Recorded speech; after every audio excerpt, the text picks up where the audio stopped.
um objeto andar, né, no caso rolar, né, que é uma roda, sem deslizar. Tá?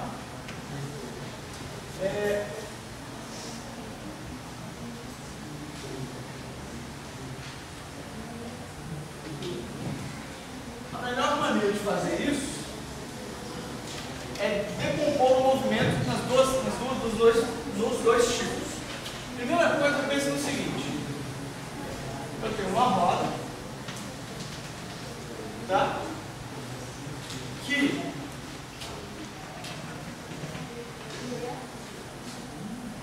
vou fazer esse propósito. Eu tenho aqui um ângulo θ1, tá? Aí eu vou botar aqui somente translação, tá? Então, se eu tenho só translação, vou pensar nesses pontos aqui, ó. 1, 2, 3, 4. Se essa roda se desloca, ou seja, se ela só translada, quer dizer que existe uma velocidade do centro de massa. Tá? Isso é uma roda mesmo, imagina uma roda de uma bicicleta, uma roda de um carro ali e tal. E se ela somente translada, quer dizer que esse cara anda para lá, o centro de massa da roda está se movendo, e a velocidade em todos os pontos tem que ser a mesma, porque ela só translada. Então, se ele estava nesse ponto, essa roda vai transladar até um outro ponto mais aqui na frente. O ângulo θ1 não muda, beleza? Porque ela está só transladando, ela não está girando. Estou olhando os movimentos separadamente, tá? Então tem essa roda só se deslocando. Ok? O ângulo θ, eu botei assim, ó, de propósito, para deixar claro uma referência que esse negócio não girou. Tá? E esse cara andou, o centro de massa está aqui, ó. Então, por isso que eu estou botando a velocidade do centro de massa. É uma roda, né? Então o centro de massa tem que estar no centro. Tá? Botando o centro de massa veio para cá. E o centro de massa deslocou uma distância x. Ok? E essa distância nada mais é do que a velocidade do centro de massa na direção x vezes uma distância dt. Tá certo? Quanto esse cara andou? É a velocidade do centro de massa vezes um dt. Isso aqui pode ser tão pequeno quanto o quê, mas é um intervalo de tempo que ela fez isso. Ok? Agora eu vou pensar no seguinte coisa. Seria o mesmo exemplo, só que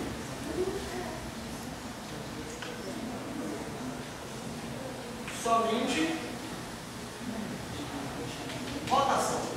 Agora, se eu pensar no mesmo exemplo,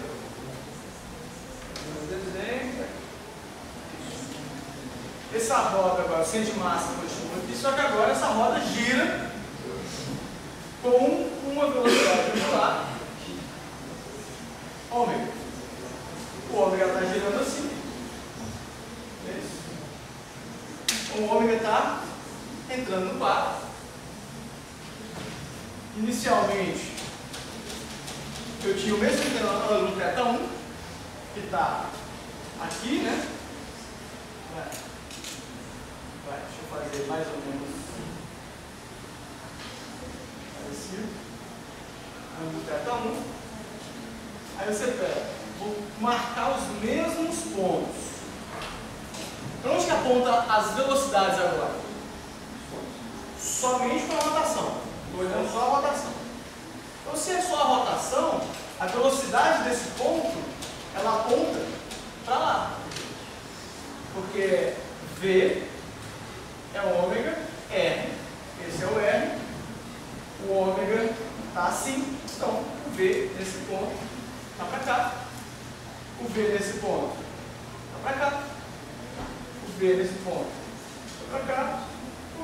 ponto? Para cá. Beleza? Mas quando um intervalo de tempo passar, esse ângulo que era θ1, por exemplo, essa barra, quando esse negócio gira, essa barra vem para cá, fazendo um ângulo θ2. Correto? Esse negócio aqui estava parado, aí tem um ômega, vou botar o centro de massa aqui. Tem um ômega, então esse negócio está fazendo esse ângulo e aumentando com o tempo. Aí a pergunta é o quanto andou, o quanto esse eixo aqui, ó, que é a minha referência, andou. Essa minha referência andou essa distância aqui, ó, esse arco. Não é isso? Em um intervalo de tempo ΔT, essa barra que estava aqui, se isso aqui fosse uma marca na roda, quando ela passou o intervalo de tempo, essa marca veio para cá. E isso aqui é o quanto essa marca andou.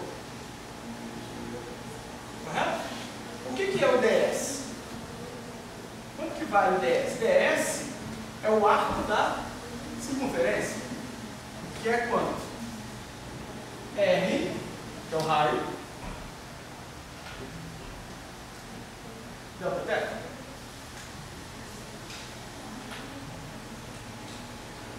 Não é isso? Você tem um arco. Esse aqui é o arco. Deixa eu mudar de cor aqui, tá? Só para ficar um pouco mais claro. Isso aqui, ó, é o quanto ele andou.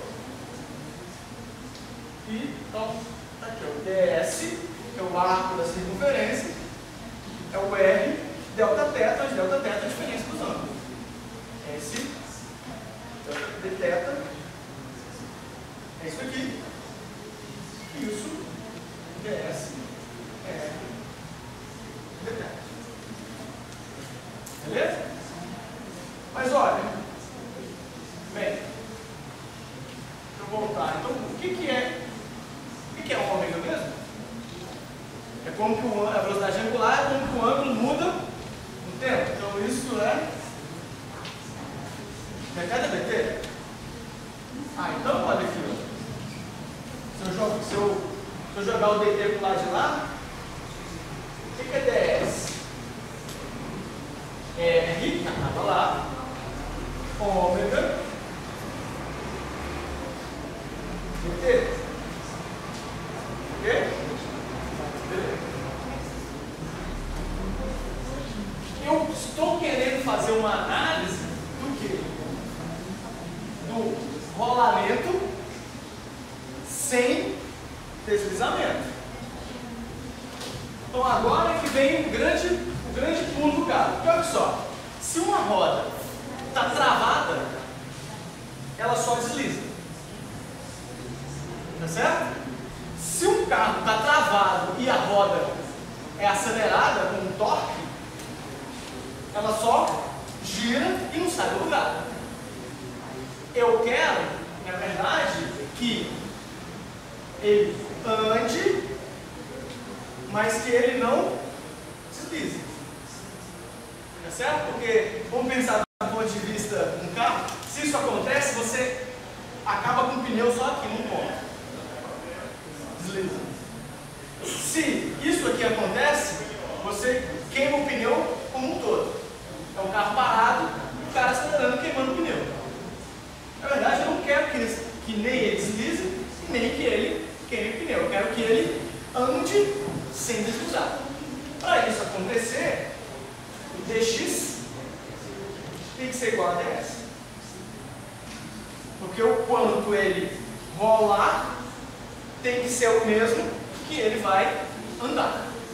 E aí, se você faz isso, você tem que dx é igual a ds no rolamento sem deslizamento, ou seja, a velocidade do centro de massa, nessa direção que está olhando, dt, que é o dx, tem que ser igual a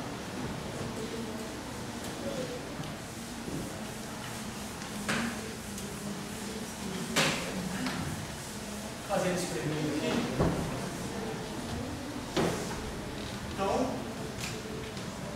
dx tem que ser igual a ds. Eu tenho que a velocidade centro de massa em x dt tem que ser igual a r ômega dt, 2dt soma. E aí você tem que a velocidade centro de massa em x tem que ser igual a r ômega. Mas falou que de novo v igual a ômega r? Sim, só que agora você está associando a velocidade angular e o raio com a velocidade do centro de massa, que é o objeto andando. Ok? E aí, de novo, peraí. Deriva essa equação. O que é a derivada da velocidade do centro de massa em x com relação ao tempo? O R da roda é constante, pelo ômega dt. Então isso aqui dá o quê? A aceleração do centro de massa em x vai ser igual ao raio da roda vezes a aceleração angular. Então toda vez que você tiver um problema que é rolamento sem deslizamento, o centro de massa, a aceleração e a velocidade do centro de massas estão conectados diretamente com o raio e a aceleração angular. Ou o raio e a velocidade angular. Ok? Aí tá. Beleza. Então, dado isso, vamos fazer um problema prático.